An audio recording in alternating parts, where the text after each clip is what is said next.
Deuteronomy chapter 33. Blessing upon the tribes. This is the blessing with which Moses, the man of God, blessed the Israelites before he died. He said, "The Lord came from Sinai, and dawned on his people from Seir. He shone forth from Mount Paran. With him were myriads of holy ones. At his right hand advanced the gods. Indeed, lover of the peoples. All the holy ones are at your side. They follow at your heels. Carry out your decisions."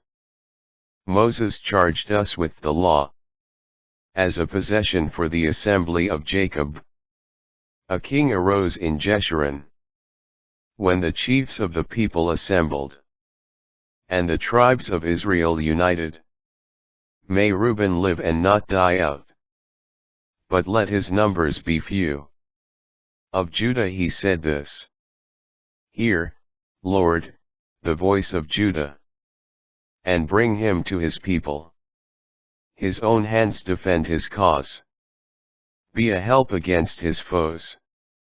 Of Levi he said, "Give to Levi your Thummim, your Urim to your faithful one.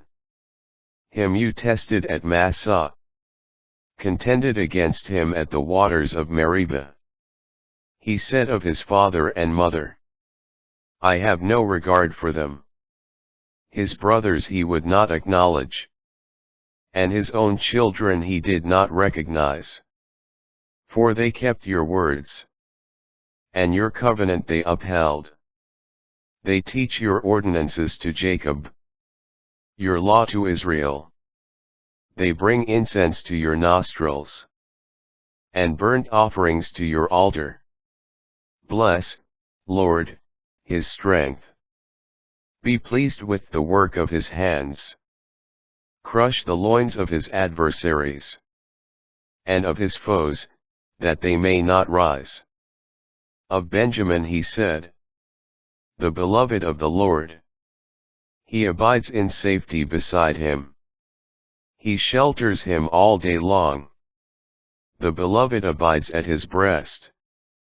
Of Joseph he said, "Blessed by the Lord is his land, with the best of heaven above, and of the abyss crouching beneath, with the best of the produce of the sun, and the choicest yield of the months, with the finest gifts of the ancient mountains, and the best from the everlasting hills, with the best of the earth and its fullness, and the favor of the one who dwells on Sinai. Let these come upon the head of Joseph, and upon the brow of the prince among his brothers. His firstborn bull, majesty is his. His horns are the horns of a wild ox. With them he gores the peoples, attacks the ends of the earth. These are the myriads of Ephraim, and these the thousands of Manasseh." Of Zebulun he said, "Rejoice, Zebulun, in your expeditions. Exult, Issachar, in your tents. They invite peoples to the mountain, where they offer right sacrifices, because they suck up the abundance of the seas, and the hidden treasures of the sand." Of Gad he said, "Blessed be the one who has made Gad so vast. He lies there like a lion. He tears the arm, the head as well. He saw that the best should be his, for there the commander's portion was assigned. He came at the head of the people. He carried out the justice of the Lord, and his ordinances for Israel." Of Dan he said, "Dan is a lion's cub, that springs away from a viper."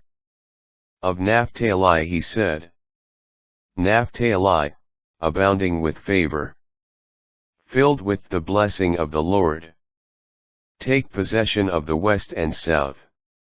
Of Asher he said, "Most blessed of sons be Asher. May he be the favorite among his brothers. And may he dip his foot in oil. May the bolts of your gates be iron and bronze. May your strength endure through all your days. There is none like the God of Jeshurun, who rides the heavens in his power, who rides the clouds in his majesty. The God of old is a refuge. A support are the arms of the everlasting. He drove the enemy out of your way. And he said, Destroy. Israel abides securely. Jacob dwells apart, in a land of grain and wine, where the heavens drip with dew. Happy are you, Israel. Who is like you? A people delivered by the Lord. Your help and shield. And the sword of your glory. Your enemies cringe before you. You stride upon their backs.